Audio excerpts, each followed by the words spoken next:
if so, maybe you're wondering exactly who we are and what this church is all about.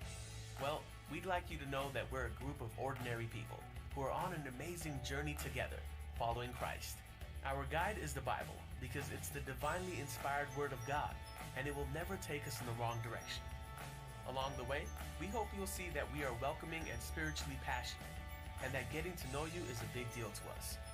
We know that the road is rough sometimes, but we'll work really hard to bring you practical and relevant messages to equip and encourage you through life's ups and downs. We want you to know that we care about this community, and we believe that it's our job to make it a better place. So, no matter who you are or where you've been, we're glad you're here with us today, and we hope that you'll join us on our journey, following Christ and living out His plan for us. So, welcome to church. Hello. Hey, welcome to the podcast. Hi, y'all.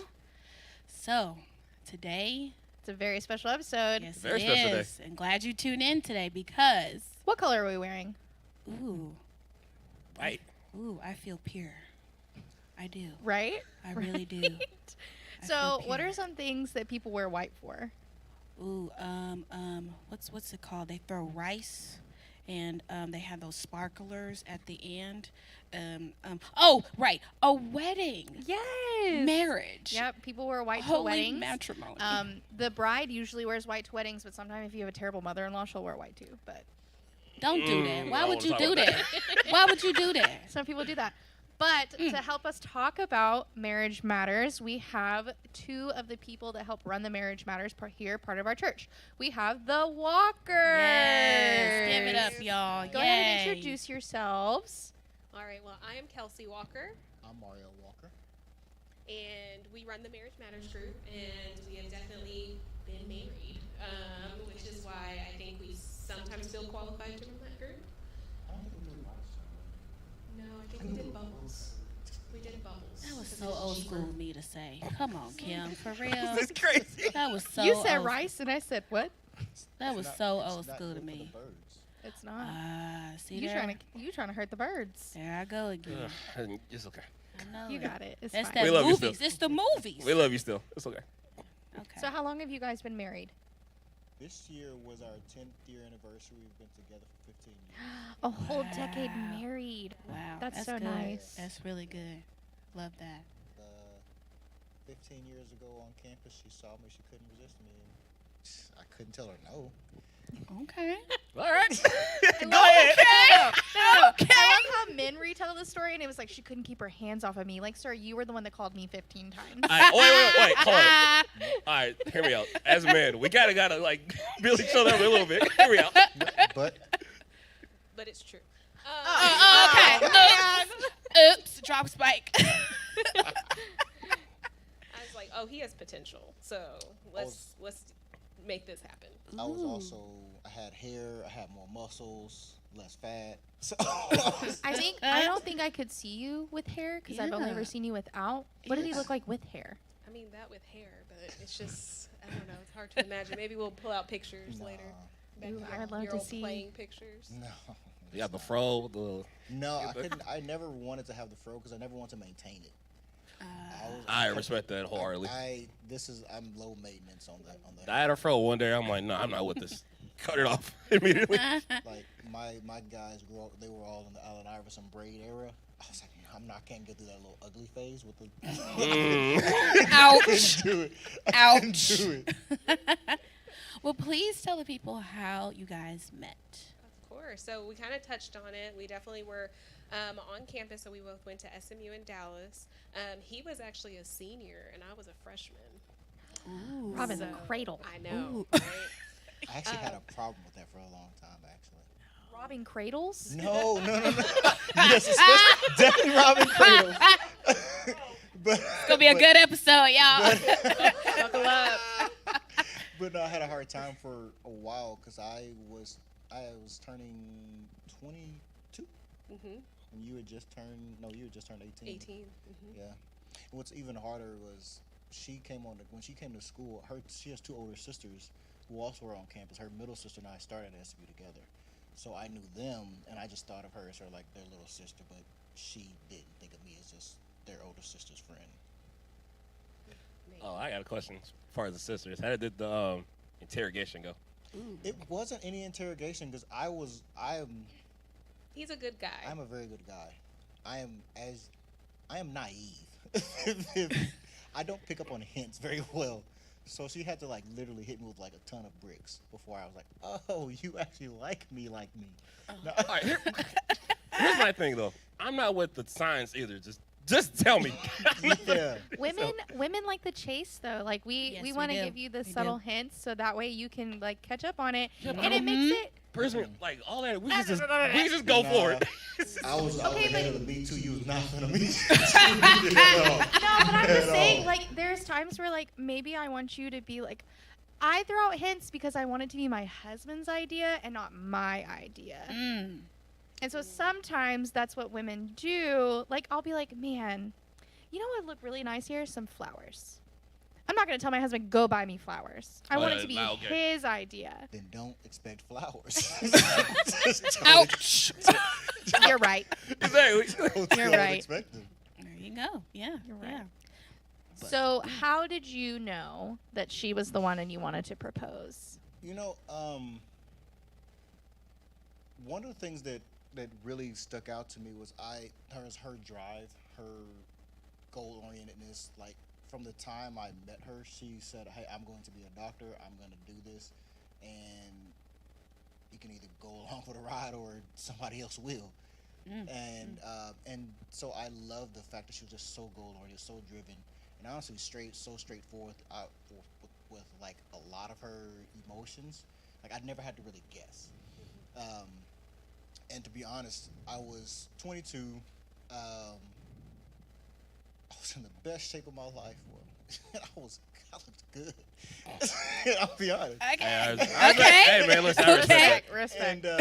And to be honest, like the more time we spent together, I never got tired of her. I never got sick of her. Like there were relationships in the past, was like, man, I really wish you would just go away. You dreaded it. And Yikes. so, but I never felt that with her. Like college, we had Thanksgiving break, Christmas break, and I had my own apartment.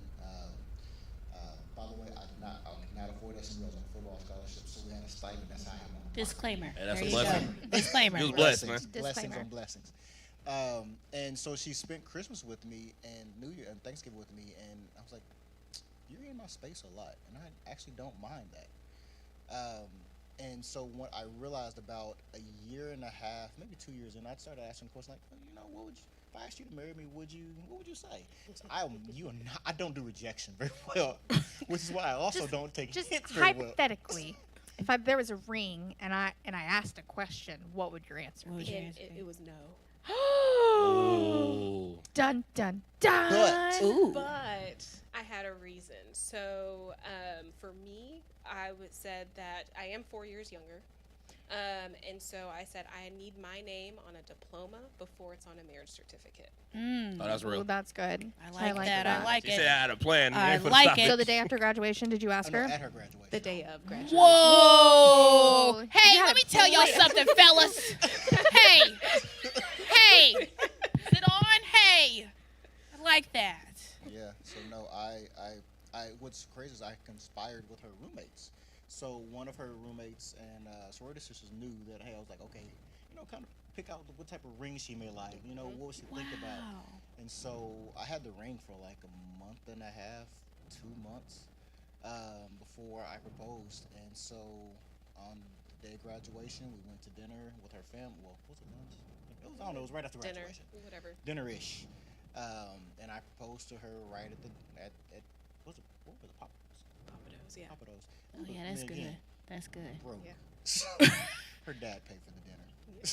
Hey, That's nice. hey, but you proposed, so it I all did. worked Yeah, out. I did. Yeah. Her dad said, "You proposed. Here's dinner." Yeah. Yeah, no, Yeah. it's actually Here's funny. dinner. In one of the proposal pictures, you can see him. He's like the most like I don't care about what's going on around me. You can see him like still just eating. I'm up trying to propose, and he's like just He was like, well, I paid for those foods. So. Everybody better eat every last thing. yeah. No, that's, Wow. So knowing that at the time when you had asked, if you had asked and she was going to say no, how did that make you feel? Knowing her reasoning though. knowing her reasoning, it was like, oh, okay, she does feel me. So she is in this thing for the long haul.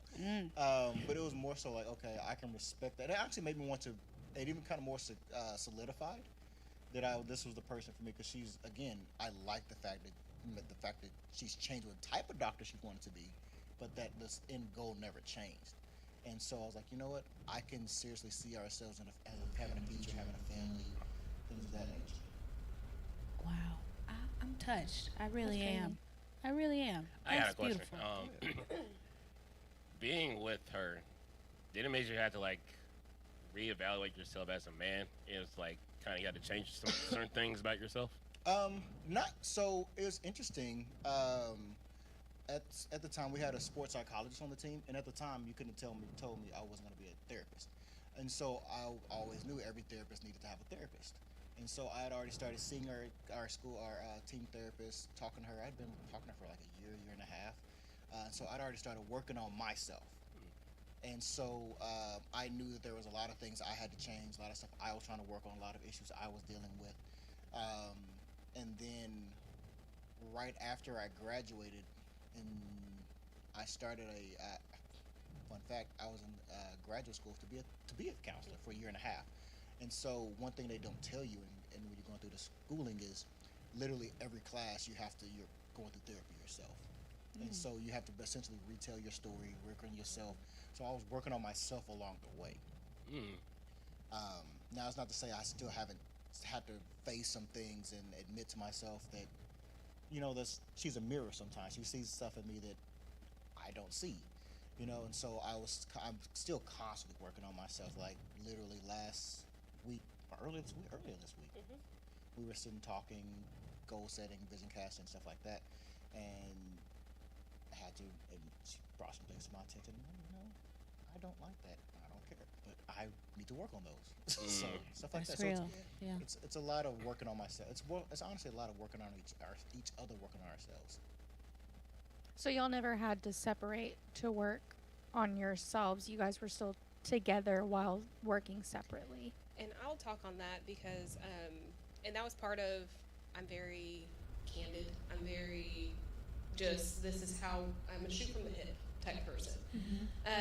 I never really liked those types of relationships, the on again, off again, the Facebook status keeps kind of going back and forth. And so for me, whenever you're thinking about like, what do I want in the future, I truly believe that if you don't set that expectation out there, then you let some of that stuff in. So whenever we were talking about relationships, I said, if we're going to work on it, we're going to work on it together. But there's never going to be a time, like if you break up with me, that is it. I don't go backward. We're not going to go, oh, well, maybe. No. So if you feel like that this is the relationship that you're committed to, then we're going to commit to this and we're going to work on it together. And we have, like throughout whenever we first met, was our Christianity all that great? No. But as we continue to grow as a couple, our faith continued to grow and our relationship with God continued to grow, and we continued to push each other forward. He was in therapy for himself, I was in therapy for myself. We worked on that together, and then we did marriage therapy, because it was like, well, we have to make sure that this as a unit is always pushing forward, but together. That's a word. I love that. In addition to that, we outlined like every aspect, just about, I won't say every, but a lot of aspects of our marriage. I'm not our relationship, our marriage. Like, okay, what does cheating look like, or what does your expectation of friendships with other people, or stuff just honestly literally outlined everything. So there was no gray area, so to speak. Of course, we can't predict everything, but it still goes along that framework of, if I don't put myself in a situation to be alone or tempted by another girl or whatever, then it's probably not going to happen. Things can't just happen if you're never put in a situation for things to happen. Right. And see, that's funny because not a lot of people nowadays sit down and do that. Me and my husband have not done that. Wow. And his definition of cheating could be different from mine. And, if it were to come down to that, not that it has, Right. but like that would be good to do, because then we can know, okay, this is the line and you deliberately crossed it instead of being like, well, I think that's what this is. So that's really good that y'all did that. And I think that's important for like future relationships. Yes. And even ones that are already together, that that's something me and my husband can do, is we can sit down and be okay, well, what's your definition of this and what's your definition of Having that? those uncomfortable conversations. Yeah. Yes. Absolutely. Yeah. I love that. Yeah. You're gonna have to have those uncomfortable conversations at times. Yeah. Because that's the ones that's really gonna make your relationship grow. Right. Yeah. Right. And that's real. That's definitely real. What is some advice you can give for couples who want to get married, but still are trying to figure out ways on just trying to, like, I'm still trying to work on myself. I may not be put all together when we get to the altar, but I'm still in this for the long haul. What do you say to those couples? For me, it's just remember that how your relationship is set up is not how it always has to be. So let's say we're growing as people, we're making changes, our goal is marriage. Then if what we're doing in our relationship is not setting up to that goal that we have, take the time to undo it. And then relay that foundation. And that's where I said, but we have to do it together, right? That a lot of times people will, I'll take a break and then we'll come back together and do these things. I do think it is very possible to do that together as a unit and staying together, as long as everyone's on the same page. And we lived through that. We realized that our relationship wasn't the most biblically sound relationship. And we realized we wanted a biblically sound marriage, but we weren't walking and talking a biblically sound relationship leading up to the marriage. And it's like, well, what would magically change from the day I said I do, like the day before and the 24 hours after? Like, what magically changes if we weren't walking and talking that lifestyle before? And we realized nothing. So we would bring in all the craziness and all of the lifestyles and all the things that we did not want in our marriage right into that marriage. So we took the time and we said, no, we're going to redo this foundation. It is difficult. It is hard, especially whenever you're used to something. Like he said, like, I spent in all these breaks with him. Like, okay, we're all adults. We understand. Like, I was at his apartment and all these other stuff, right? Listen, we weren't going to comment on that. Yeah. But it did. But we realized, like, hey, maybe this is not what we want for our future. So taking that time to really understand, like, what is that? Delineating that with your partner, Right. and then making a goal towards it.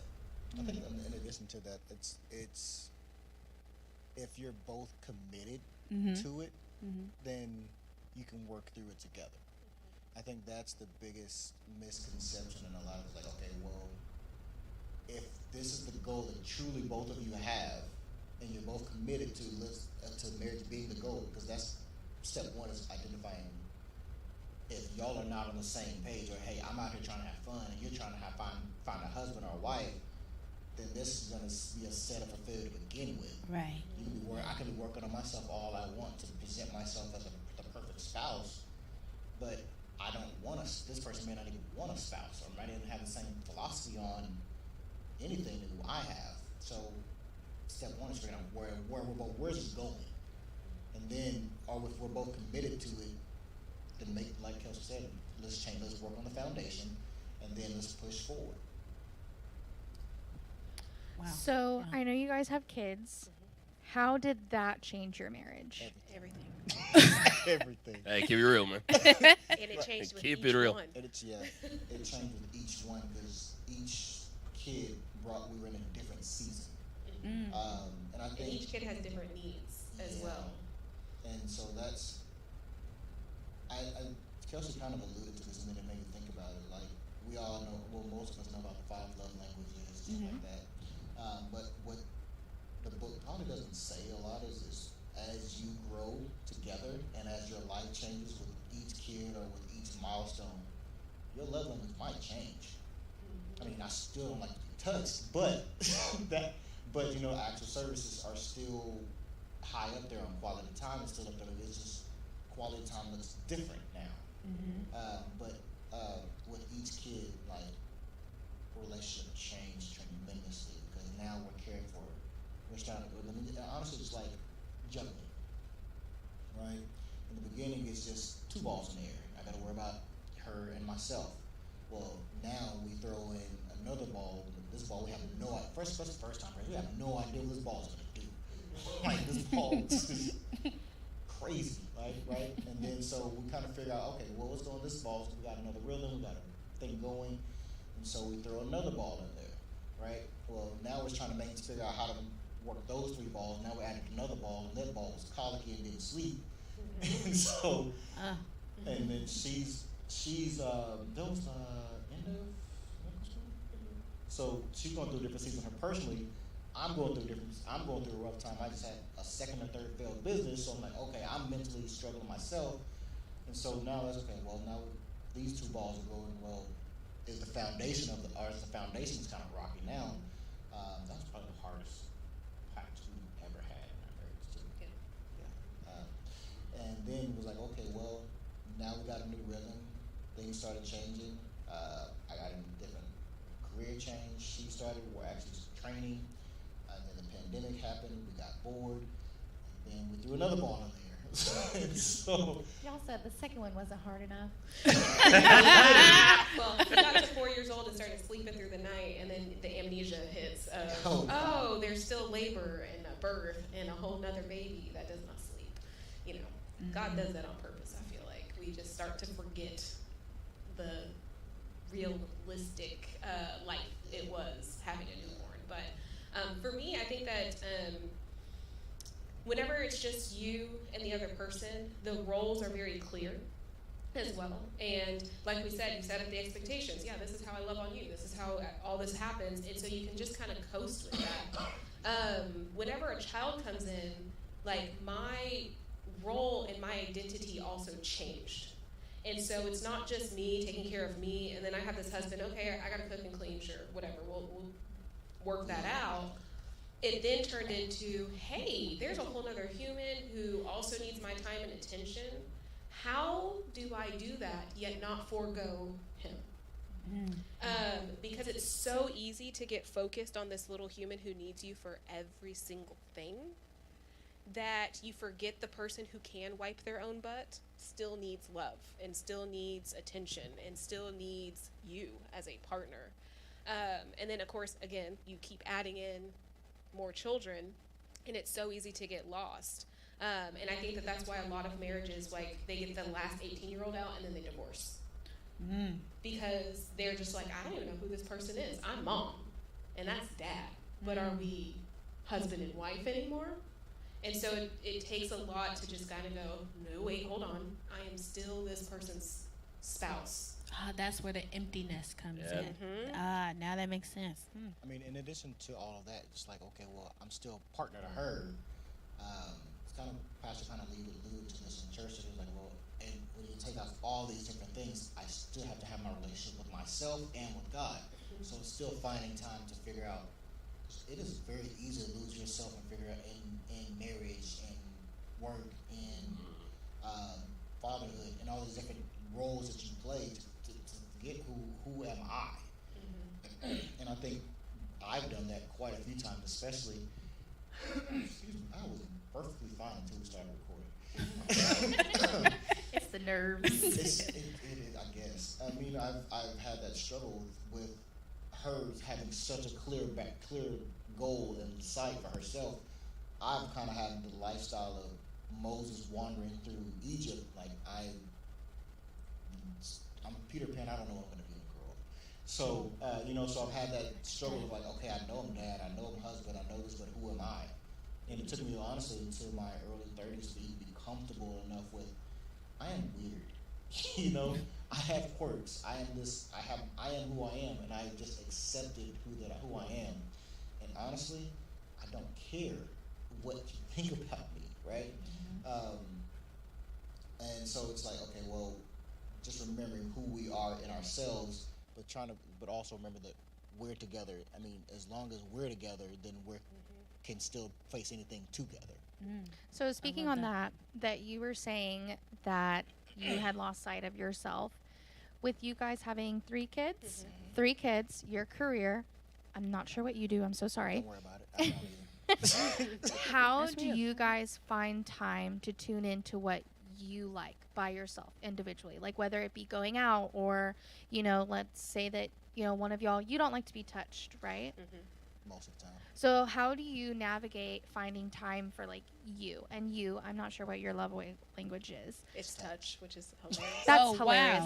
Wow. But how, so like a lot of my love language is, now that I've had a child, it's changed. It's still words of affirmation, and but now it's like acts of service is pretty high. But I find it's hard to navigate, like you said, me, and like you guys were saying. How do y'all navigate? I went on a tangent. I'm so sorry. How do y'all navigate trying to find time for what you enjoy individually, but still make sure that the other person doesn't feel left out or neglected? For me, it's communication. If you just dip out and go somewhere for 2 hours and then come back and there's not clear, like some people love golf. Well, golf 18 holes is a long time, and if you have 3 small children, sometimes that's not a sustainable, like, hey, this is my me time. Unless it's been communicated and there's boundaries and there's guidelines onto how that person can do that. So one, it's setting up that, like, okay, hey, this is my me time, I need this.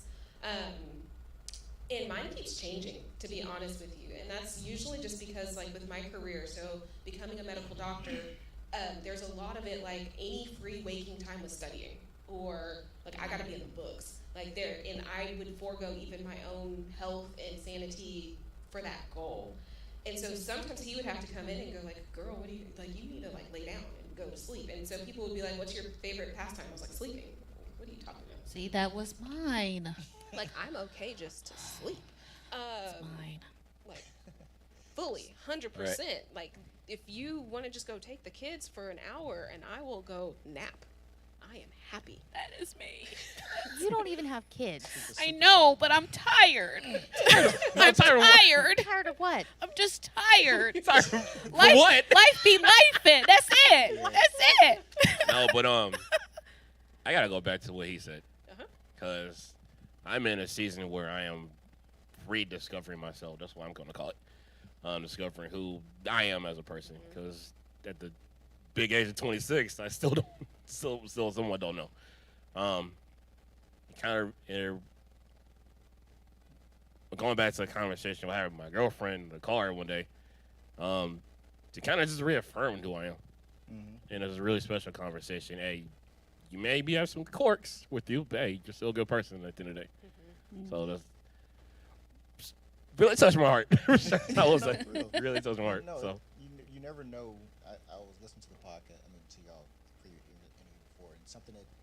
So kind of like I said, I was a wandering person to figure out what are my careers. I'm in sales. I know that I have good relationships. That's what I do. I am a relationship builder. But I was a teacher at one point, and one of the things I used to always say to myself was, I may be the only Jesus or Christ that these kids may ever see, so how am I representing him? And so that's something that's always stuck with me, even though, like I said, I know I'm great at building relationships, I'm great at building rapport. That's what I do, but I'm in sales. Hospital sales right now, more specific, but and so that was part of understanding who I actually am. Actually, we had this conversation literally yesterday. Because I keep feeling this pull of where am I supposed to be going? How does God want me to use my talents? And I was like, okay, well, listen, what am I good at? And I've heard that conversation, heard that most of the time. She's kind of reaffirmed, like you just said, reaffirmed everything I knew. And just like I said, it took a while. It's taken a long time to figure out and be comfortable with it. I love that. And I am going to add a little something in here, these revelations, because he is the jack of all trades, master of none, and I'm the master of one, right? Like, I'm a sniper. Like, I can just doof. And so he's more of like a I shotgun. don't say none like that. Whatever. But one thing that I've had to learn, especially being with him, and like they like to compare, right? Is that, like, even my career, like, yes, I'm a medical doctor, but that's still not my identity. And that is something that I've had to realize, and because if you wrap yourself up into that, like let's say if I was a world-class surgeon, I'm not, I'm a family medicine doctor, but and I lose my hands, does that mean I'm no longer worth anything? No. Like, so what I've had to realize is that like our careers, it doesn't matter what he does, it doesn't matter how he provides, and like whatever that is, that's not who he is. That's just a thing he does. Yeah. My identity comes from God, and he's the only person who can give me that. And at church today, one thing that like literally like tears were like, woo, is that he was like, God never put mother on my plate. He never put wife on my plate. The only thing he ever wanted me to be was his child. And whenever you break it down into that, I was like, ooh, goosebumps, right? Like, because I was like, because sometimes you just want to go, Daddy, like, I need help. And he's like, that's all I had ever asked of you, was to just listen, obey, sit down somewhere, and be my child. And I was like, oh, okay, yes. It's that easy. Yeah. It is that easy. It's that easy. Oh man, that's great. That's good. And But I Deanna feel like- I'm sorry. No, but I feel like as though like wives and moms though we put that on ourselves though, because it's also just what society has wanted of us. Because I know I have a bad issue with that. Is that my identity I feel like is a wife and a mother, but it's not, and it's something that's actually really hard for me to unlearn, because that's just how I've been my whole life. And so I'm glad that you said that. We're learning too still, because, man. You know, and what I alluded to this earlier is like we're kind of in the same vein of identity and fulfillment.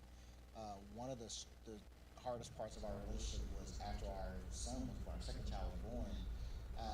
In addition to we were having financial struggles at the time too, I was searching looking at her for my happiness, and that was, and she wasn't able to do that. But she had a lot of strength. Like she's a super sniper on her career. Like there would be honestly weeks where I literally soccer maybe like 20 minutes in a week, you know, and I was getting unhappy because I was looking for her fulfillment. Then I had to realize she's not the source of my happiness. You know, Yeah. Christ is gonna be what's gonna fulfill me.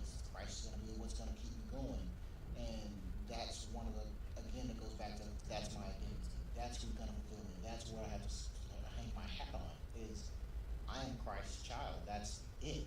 That's all I have to worry about being, and everything else We'll just fall in line. I love That is such I love that. a I good. love, man. That is such a good note to end on. I love that. This was a really good conversation. Ooh. We do have some more that we would like to talk about, but we'll have to talk about it next week.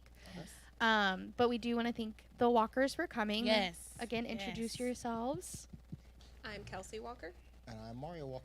I'm Michaela. I'm Kimbria. And I'm Darius. Thanks for tuning in. See you next week. Bye.